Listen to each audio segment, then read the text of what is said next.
El Señor le bendiga en esta hora. Es un placer nuevamente compartir de la palabra de Dios con cada uno de ustedes. En esta oportunidad vamos a abrir nuestras Biblias en el Evangelio de Mateo, capítulo 4, versículo 17. Evangelio de Mateo, capítulo 4, versículo 17. Y a su palabra dice: Desde entonces comenzó Jesús a predicar y a decir: Arrepentíos, porque el reino de los cielos se ha acercado. Andando Jesús junto al mar de Galilea, vio a dos hermanos, Simón llamado Pedro, y Andrés su hermano, que echaban la red en el mar porque eran pescadores. Y les dijo: Venid en pos de mí, os haré pescadores de hombres. Ellos entonces, dejando al instante las redes, les siguieron. Pasando de allí, vio a otros dos hermanos, Jacobo, hijo de Zebedeo, y Juan su hermano, en la barca con Zebedeo su padre, que remendaban sus redes, y los llamó. Y ellos, dejando al instante la barca y a su padre, le siguieron. Y recorrió Jesús toda Galilea, enseñando en la sinagoga de ellos, y predicando el evangelio del reino, y sanando toda enfermedad y toda dolencia en el pueblo. En esta hora vamos a hablar acerca de que Dios busca gente dispuesta. Los seguidores del Señor, algunos prefieren llamarle cristianos, aunque ese término aparece en la Biblia un aproximado de solo 3 veces. Sin embargo, el término discípulo aparece en la Biblia 281 veces. Entonces, la palabra más adecuada para describir a un seguidor de Jesús es discípulos. Ahora, en la escogitación de los primeros discípulos, esto tiene un trasfondo, un contexto histórico muy importante. ¿Por qué? Porque los niños hebreos asistían a la escuela, perdón, para aprender la Torá, es decir, los libros de la ley, a partir de los 5 años. Pero cuando ya prácticamente a los 10 años ya todos conocían la Torá. Y a los 17 años, si pensaban en una carrera, necesitaban buscar un rabino para convertirse en su discípulo. Una vez que escogían el rabino, deberían sentarse a sus pies. Por eso es que el apóstol Pablo menciona de que él fue discipulado a los pies de Gamaliel. Entonces, estando con él, el rabino hacía una serie de preguntas y de pruebas para saber si el candidato era digno de ser su discípulo. De esta manera, el rabino escogería al discípulo más listo y aventajado de todos como su discípulo. Ahora, ¿por qué tanta exigencia de parte del rabino? Porque la meta era que cada uno de esos discípulos se volviera como uno de ellos, sabiendo y haciendo lo que ellos hacían. Entonces, en esta hora, los discípulos llenaron todas esas exigencias que se necesitaban para ser como tales discípulos, pero en esta oportunidad vamos a ver cómo Jesús se saltó todo eso y él lo que buscó fue gente que estuviese dispuesta antes que preparada. Digo esto porque hay mucha gente que para servir al Señor, para seguir al Señor, piensa que deben prepararse en esto o en aquello, que necesitan tener un gran conocimiento teológico para convertirse en seguidores o imitadores de Cristo. Pero Jesús no enseñó eso. Entonces, en esta oportunidad, los rabinos seleccionaban personas para que fueran sus discípulos, para que hicieran tal cual ellos hacían, es decir, fueran una réplica, por decirlo así, de ellos mismos. Y así eran enseñados en Israel hasta que llegó Jesús y, vamos a decirlo así, quebró el molde. ¿Por qué? Porque Jesús siempre escogió a los que estuvieran dispuestos, no siempre a los más capaces. Y por eso en Hechos capítulo 4, versículo 13, cuando aquel primer mensaje que da Pedro y que lo da con poder, la gente se asombra y dice: ¿acaso no es esta gente del vulgo? Cuando hablaban del vulgo se refiere a gente sin instrucción, es decir, sin estas situaciones en las cuales hubiesen sido discípulos de algún rabino, ¿verdad? Pero sí habían sido por 3 años y más discípulos de nuestro Señor Jesucristo. Entonces, en este texto que leímos, en el mensaje que leímos, Jesús escogió primero a 2 hermanos, que eran Simón y Andrés, y después a 2 más, que eran Juan y Jacobo, que era un mismo oficio, ser pescadores.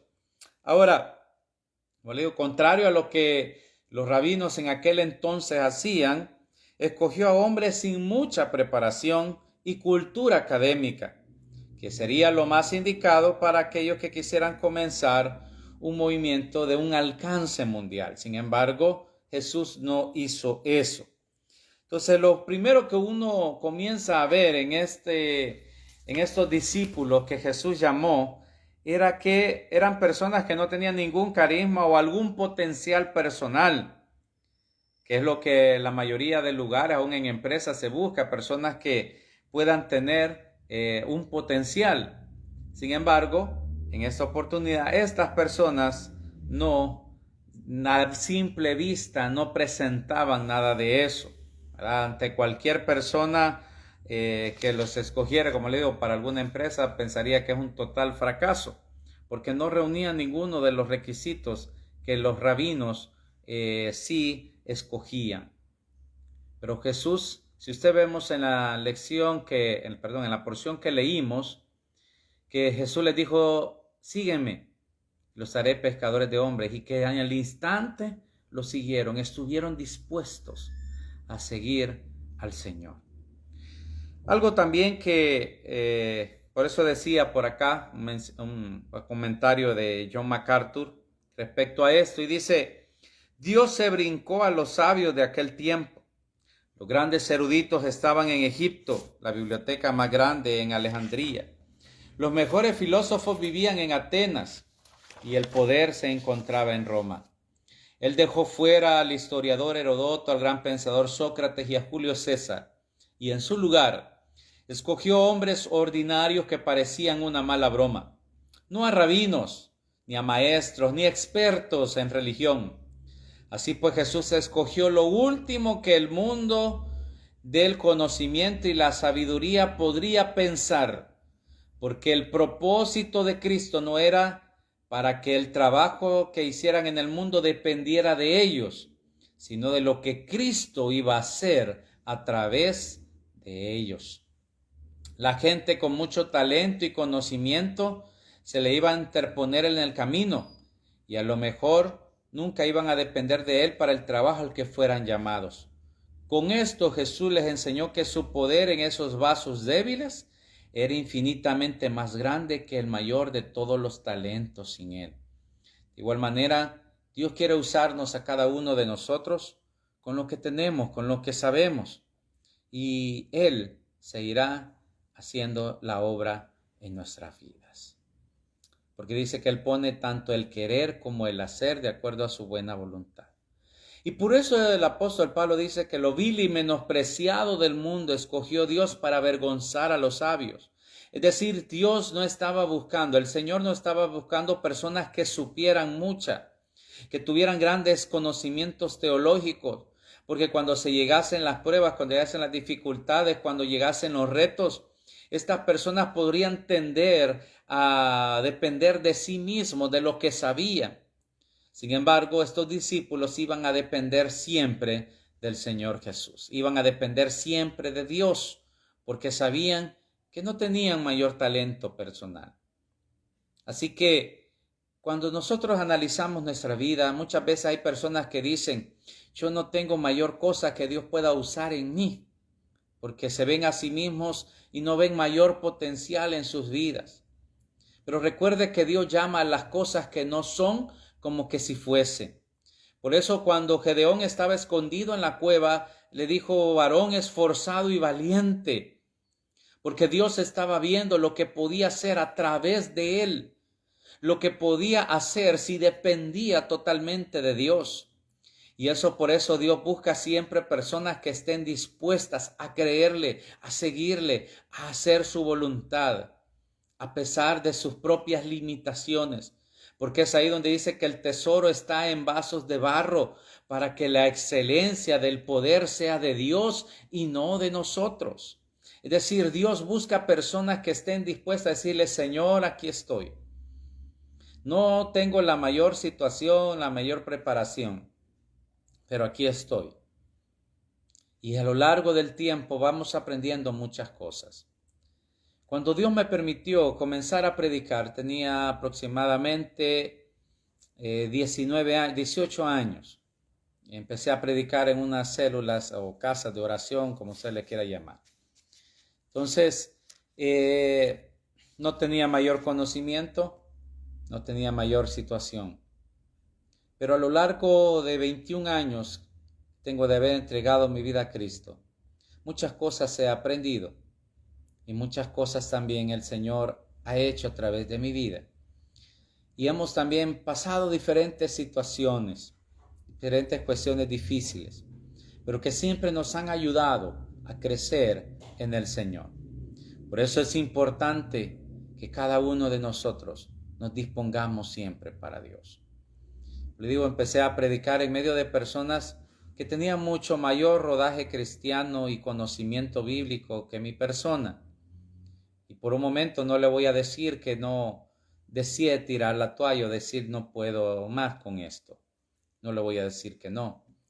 Pero el Espíritu Santo que está en nosotros es el que nos permitió seguir adelante hasta este día, que podemos decir, Ebenezer, el Señor ha sido nuestra roca de ayuda.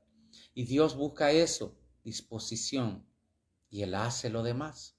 Luego estos discípulos, en el caso de Pedro, 3 años y medio posteriores, se halla dando un gran discurso, un gran sermón, en el cual se convierten muchas personas. Había estado un tiempo con el Señor aprendiendo de Él, porque eso es un discípulo, es un aprendiz, es una persona que aprende de otra. En el caso de un carpintero, si tiene su aprendiz, el aprendiz ve lo que el otro hace y después practica y aprende las ideas, los trucos que tiene la otra persona. Y eso generalmente la palabra aprendiz se ocupa en los oficios, porque necesita destrezas manuales. En el caso de ser discípulos del Señor, estos discípulos pasaron día y noche con el Maestro, viendo cómo Él pensaba, viendo cómo Él actuaba, viendo lo que Él hacía. Posteriormente que fueron llenos del Espíritu Santo, terminaron de comprender las demás cosas. Y fue que empezaron a hacer realmente muestras vivientes de lo que el Señor puede hacer cuando una persona se dispone para Él. Por eso también una situación importante que tenemos que tener en cuenta es que Él nos llama. Él es el que nos llama. Dice en Marcos 3, Evangelio de Marcos, capítulo 3.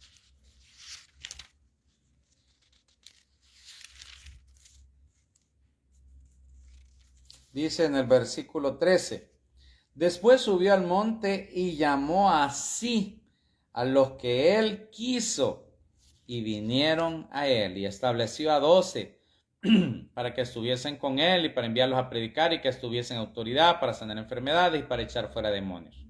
A Simón, a quien puso por sobrenombre Pedro, a Jacobo, hijo de Zebedeo, y a Juan, hermano de Jacobo, y a quienes apellidó Boanerges, esto es hijos del trueno, y a Andrés, Felipe, Bartolomé, Mateo, Tomás, Jacobo, hijo de Alfeo, Tadeo, Simón el cananista, y Judas Iscariote, el que le entregó, y vinieron a casa.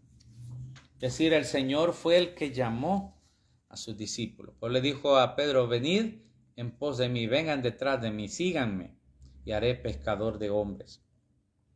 Y esto es lo que dijo en la invitación que extendió a sus discípulos que llamó. Entonces, y ya vimos la diferencia entre los rabinos de la época y lo que Jesús hizo. Es decir, el rabino primero prácticamente evaluaba al aspirante y si veía que ese aspirante era el más aventajado, lo escogía. Porque la idea también era de que tener discípulos, como decía, que replicaran lo de ellos y quieras o no iban a hacer una imagen de su trabajo de otros rabinos. Entonces era como, pues sí, aquel rabino tenía el discípulo tal que era de esta forma y este otro tenía uno que no rendía. Se buscaba mucho las apariencias, se trabajaba mucho en ello. Sin embargo, gracias sean dadas a Dios, que Él siempre buscó en nosotros, no las apariencias, sino nuestro corazón. Porque hay personas que aparentemente no reúnen el requisito de ser discípulos. Pero Dios mira el corazón, porque en el corazón está la disposición de hacer las cosas. Entonces, por eso les dijo, venid en pos de mí, y os haré pescadores de hombres. Y también por eso la Biblia dice que nosotros le amamos a Él, porque Él nos amó primero. Es decir, todo lo que tiene que ver con la salvación, todo lo que tiene que ver con el caminar cristiano, siempre va a depender de Dios. Inició en Dios, termina con Dios. Porque imagínense, dice la Biblia, que el Cordero de Dios dice que fue inmolado, que fue dado en sacrificio antes de la fundación del mundo. Significa que cuando Dios pensó crear al hombre, Dios ya sabía que el hombre iba a fallar, no es que lo sorprendió. Y por eso ya había un plan de redención y de salvación para el ser humano. Son de las cosas que si usted me pregunta por qué Dios lo hizo, no le sabré responder. Porque no es la lógica humana, no la entendemos. Son los secretos de Dios. Pero lo único que sí les puedo decir es que Él ama tanto a la humanidad que por eso dice que dio a su Hijo para que todo aquel que en Él crea no se pierda, mas tenga vida eterna. Así de grande es el amor de Dios por el hombre, pero el hombre una y otra vez decide rechazar a Dios. Por eso es importante que cada uno de nosotros nos rechacemos la invitación que nos hace el Señor de llegar y habitar en nuestros corazones, de vivir con nosotros, de vivir en nosotros. Pero, ¿por qué? Porque Él nos amó primero. Antes que siquiera nosotros existiésemos, Él nos amó primero. Cuando le dijo a Abraham, mira las estrellas del cielo, cuéntalas, así será tu descendencia. Mira las arenas del mar, cuéntalas, así será tu descendencia. Ahí estábamos, los que habríamos de creer en el Señor Jesucristo como Señor y Salvador de nuestras vidas. Ahí en esa estrella, en esa arena del mar, ahí estábamos.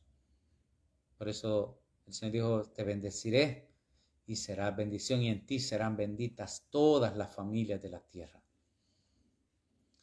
Así que Dios nos amó primero, Dios nos llamó, Dios nos escogió. Así que si tú estás en los caminos del Señor, no estás de casualidad, ni por un chiste, ni por una broma, ni por una suerte. Estás porque Dios así lo quiso, porque Dios así lo ha querido, porque algo ha visto en ti. Entonces, cuando el Señor llamó a estos discípulos, estaba viendo lo que podía hacer en ellos, en lo que se iban a convertir. Recuerde, Dios se mueve en el tiempo eterno. Entonces, Él ya había visto en lo que se iban a convertir después de recibir el Espíritu Santo en el Pentecostés, en lo que habrían de ser. Y se convirtieron en los hombres que escribieron buena parte del Nuevo Testamento. Entonces, por eso dice que Él nos ha escogido para que llevemos fruto. En Juan 15:16 menciona de que Él nos ha escogido para que cada uno de nosotros llevemos fruto. Y ese fruto lo vamos a dar cuando seamos verdaderos imitadores del Señor. Porque un discípulo es eso, es un imitador de su maestro. Hace lo que su maestro hace. Por eso el apóstol Pablo dijo, sed imitadores de mí, así como yo lo soy de Cristo. Imagínense decir esas palabras. Usted mira, nosotros no éramos nadie para que Él nos escogiera. No éramos los mejores. Pero así es Dios de bueno, porque no fuimos nosotros, sino que Él nos escogió primero. Así que, si tú crees no tener potencial en nada, entonces pregúntale al Señor. Dile, Señor, ¿por qué me has escogido? ¿Qué has visto en mí? ¿Qué quieres hacer conmigo? ¿Qué quieres que yo haga? Y Dios te te va a revelar. Ahora, Jesús nos escogió, pero también nos presentó las condiciones del discipulado. Porque las condiciones del discipulado es que nosotros abandonemos nuestra vana manera de vivir. Entonces, en este caso, Juan, Jacobo, Andrés y Simón dejaron lo que por años habían aprendido, que dice en Mateo 4, versículo 19, y les dijo: venid en pos de mí, os haré pescadores de hombres. Hasta ese momento habían sido pescadores de peces, ¿verdad? Entonces ellos, dejando al instante las redes, le siguieron. Pasando de ahí, vio a otros dos hermanos, Jacobo hijo de Zebedeo y a Juan su hermano, en la barca con Zebedeo su padre, que remendaban sus redes, y los llamó. Y ellos, dejando al instante la barca y a su padre, le siguieron. No a todos es dado eso, de que hay quienes pues tienen a veces hasta preparación en ciertas carreras, diferentes situaciones o trabajos, y que Dios los llame en un momento determinado a cumplir con la obra misionera. Eso es conforme Dios lo quiere hacer con cada uno. No todos, como les digo, son llamados a eso. No podemos generalizarlo. Pero sí, esas son las condiciones del discipulado. El seguir a Cristo a pesar de que tengamos que dejar cualquier situación. Por eso es que la Biblia dice: no hay quien haya dejado a padre, madre o hermanos, bienes, que no haya de recibir mucho más, dice, en el presente siglo y en el venidero. Porque Pedro le dijo: ¿qué hay de nosotros, Señor? Que lo hemos dejado todo. ¿Qué hay para nosotros? Y eso fue lo que Jesús le contestó: que recibirán mucho más en este siglo y en el venidero. Claro, cuando escuchamos esas palabras, nosotros pensamos solo en cosas materiales. El ser humano piensa solo en cosas materiales, pero no es así. Hay mucho más que Dios quiere darnos, de su paz, de su gozo, de su amor, de sanidad de nuestras vidas. Pero sobre todo, el ver cómo otros son alcanzados para recibir la bendición de Dios, para recibir lo que Dios tiene para cada uno de ellos. Entonces, y eso es lo que tiene que ver, Dios nos llamó para que otros sean alcanzados. Por eso les dijo: y os haré pescadores de hombres. Entonces Jesús, al escogernos, cambia lo que somos y hacemos. Imagínense, Jesús nos buscó, porque nosotros no estábamos interesados en Dios. Hay que ser sinceros. No estábamos interesados en nada del Señor. Hay quienes han crecido en hogares cristianos, vamos a decirlo así, pero no están interesados en nada de Dios. El ser humano en su carne no está interesado en nada de Dios. Por eso es Dios siempre el que nos busca. Por eso es Dios el que se acerca a nosotros. Imagínese, lo mismo hace con nosotros que hizo, por ejemplo, con Adán. Lo que hizo con Noé cuando dice que se había arrepentido de hacer al hombre. Y dijo: lo raeré de la faz de la tierra. Pero Noé halló gracia ante los ojos de Jehová y lo buscó para que hiciera el arca. Abraham, que estaba en ese momento, llamaba Abraham y vivía en Ur de los Caldeos. Ahí Dios lo llama, lo busca y lo llama. Moisés estaba en el desierto, donde había huido por haber matado a un egipcio. Era un asesino, pero Dios lo buscó. David, el que nadie en su familia podía creer que podía hacer algo a través de él. Es más, cuando se presenta Samuel a Isaí, su padre, y le dice: preséntame a tus hijos, no lo manda a llamar a él. Si no es hasta que Samuel le pregunta que si eran todos. Y le dice: no, aún falta el menor, ella está apacentando las ovejas. No creían en él. Cuando se presenta donde presenta, su padre lo envía a llevarle comida a sus hermanos que estaban al frente de batalla contra los filisteos, y estaba un tal Goliat que salía todos los días a retarlos. Cuando él empieza a averiguar que por qué la gente se amedrentaba, que quién era ese filisteo incircunciso, sus hermanos lo ven de menos. Pero a ese Dios llamó. Por eso cuando David tiene el deseo, el anhelo de hacer la casa para Dios, le dice, detrás de las ovejas te llamé y te puse como príncipe sobre mi pueblo. De ahí lo llamó a David para ser el más grande rey de Israel que ha existido. Y por eso le dio la promesa que su trono sería eterno. Entonces, pero cuando venimos al Señor y nos acercamos a Dios, nos convertimos en verdaderos discípulos, Él no nos deja en la misma condición. Es decir, Dios nos ama y nos ha amado tal cual somos, pero Él no quiere que sigamos siendo los mismos. Él siempre va a querer que nosotros vayamos transformándonos, vayamos creciendo, vayamos siendo personas que seamos replicadores de su gracia y de su bondad. Él nos cambia y ahora nos comisiona a ser discípulos. Entonces, no seremos auténticos discípulos hasta que no produzcamos a otros discípulos. Dice, por eso le dijo, os he puesto para que vayáis y llevéis muchos frutos.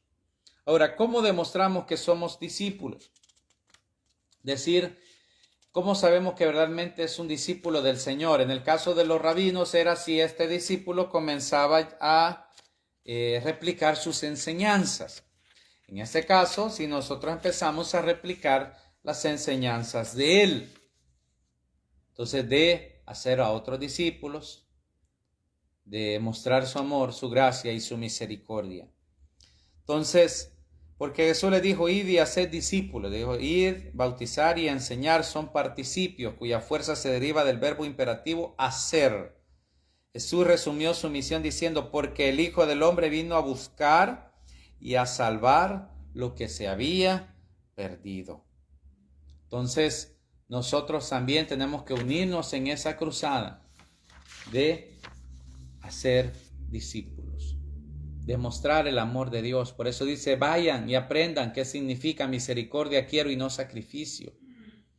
El Señor quiere que cada uno de nosotros mostremos su gracia, su amor, su misericordia. Que seamos fiel reflejo de la obra que el Espíritu Santo ha hecho en nuestras vidas.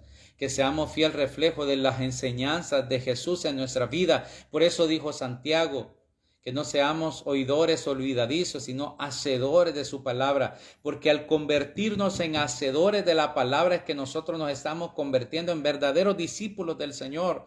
Porque cuando nosotros hacemos la palabra, no solo la sabemos, sino la hacemos, es que vamos aprendiendo más. Es como cuando usted va a estudiar para un examen de matemática, y los que lo han hecho saben de qué estoy hablando. No va a aprender solo viendo, sino practicando los ejercicios que le han dejado. De la misma manera, nosotros aprendemos practicando la palabra de Dios. ¿Cómo vamos a aprender a amar al prójimo si no lo practicamos? ¿Cómo vamos a aprender a mostrar su gracia y su amor a los demás si no lo practicamos? Entonces, Jesús escogió a sus discípulos no por ser los mejores, sino porque Él sabía que todos ellos estaban dispuestos. ¿Y en qué notamos eso? En que les llamó, le dijo, id, venid y os haré pescadores de hombres. Y al instante, dice, dejaron las cosas que estaban haciendo y le siguieron. No como aquel hombre que le dijo, Señor, permíteme, quiero ser un discípulo tuyo, permíteme. Voy a ir a hacer esto primero y después vengo. Entonces, sino que estos discípulos dejaron todo al instante. Jesús los escogió y todos dejaron lo que más querían y se convirtieron en los pescadores de hombres. Ahora, todos ellos son los que trastornaron el mundo en su tiempo. Cristo hizo en todos ellos la diferencia. Ahora, ¿nos hemos preguntado por qué esos hombres son los que cambiaron la historia de la humanidad? No se ha puesto a pensar de que realmente ellos escribieron algunos de los libros del Nuevo Testamento. Ellos se encargaron de empezar a propagar el Evangelio por todo el mundo. Es decir, cuando Jesús los llamó, estaba viendo lo que podía hacer a través de ellos. Entonces, si tú estás esperando tener una licenciatura en teología para seguir o servir al Señor, estás equivocado. Dios solo quiere que le digas, Señor, heme aquí, envíame a mí. Señor, aquí estoy. Por eso dice, la mies es mucha, la cosecha es mucha y los obreros pocos. Porque muchos se pasan la vida creyendo que no son buenos para Dios. Pero si estás en los caminos del Señor, es porque Dios les ha agradado, es porque Dios quiere hacer algo en tu vida. Y es porque en su gracia y en su misericordia, Dios te quiere usar. No es porque seamos los mejores, no es porque seamos perfectos, es porque Él se perfecciona a través nuestro. Es porque Él es Rey de Reyes y Señor de Señores. Así que, más que cristianos, tenemos que ser discípulos. Yo digo que el término cristiano lo mucho se ocupa unas 3 veces, pero el término discípulo son 281 veces. Porque tenemos que ser aprendices del Maestro de Maestros, aprendices del Rey de Reyes, para que seamos verdaderos aprendices y discípulos de nuestro Señor. Así que vamos a orar en esta hora. Bendito Señor y Padre, te damos gracias. Te bendecimos y te glorificamos, Señor, en esta hora. En el nombre de Jesús, oh Dios, nos acercamos declarando que tú vives y reinas por los siglos de los siglos. Señor, en esta hora bendícenos con tu presencia, con tu Espíritu Santo, Dios. Obra, Señor, en cada una de nuestras vidas en esta hora, Señor, en el nombre de Jesús. Glorifícate, Dios eterno, poderoso y maravilloso Cristo. Señor, en esta hora bendícenos con tu presencia, con tu Espíritu Santo, Señor. Obra, oh Dios, en cada uno de nosotros en el nombre de Jesús. Y que seas tú, Señor, en esta hora bendiciéndonos, que seas tú, Señor, en esta hora glorificándote, oh Dios, en cada uno. Derrama de tu gracia, tu bondad, de tu presencia, Señor. Obra, Señor, en cada una de nuestras vidas en esta hora. En el nombre de Jesús, oh Dios, declaramos gozo, declaramos paz, declaramos sanidad, Señor, en cada uno. Que seas tú obrando, que seas tú bendiciéndonos, que seas tú glorificándote, Padre eterno, en el nombre de Jesús. Gracias, oh Rey de Reyes y Señor de los Señores. Bendícenos en esta hora, oh Dios, y derrama de tu presencia tu Espíritu Santo, Señor. Seas tú, Señor, en esta hora, oh Dios, en el nombre de Jesús, hablándonos, Señor, a cada uno de nosotros, ministrándonos, Señor, cada día, Señor. Pon sanidad sobre los que se puedan estar enfermos. Pon, oh Dios, en esta hora, Señor, tu bendición sobre cada uno, Señor, en el nombre de Jesús. Aquellos que escuchan, Señor, este mensaje, que seas tú, Señor, glorificándote, oh Dios. Señor, que en estos días, Dios, puedan bendecir, Señor, ser bendecidos por ti, Señor, pues con un trabajo, con alguna fuente de ingresos, los que no la tienen. Abre puertas de bendición sobre sus vidas. Por esta nación, El Salvador, te pedimos misericordia. Sanes nuestra tierra, perdona nuestros pecados de tanta sangre derramada, Señor. Y que seas tú, Señor, trayendo, oh Dios, tu reino, estableciendo tu reino en esta nación. En el nombre de Jesús, glorifícate, Padre bendito y Padre eterno. Que tú te glorifiques en cada una de nuestras vidas. En el nombre de Jesús, oh Dios. Bendícenos, Señor. Bendice cada hogar. Bendice en esa fecha, Señor. Trae paz, gozo, amor, Señor. Amén y amén. Dios me los bendiga. Un fuerte abrazo a todos. Hasta la próxima.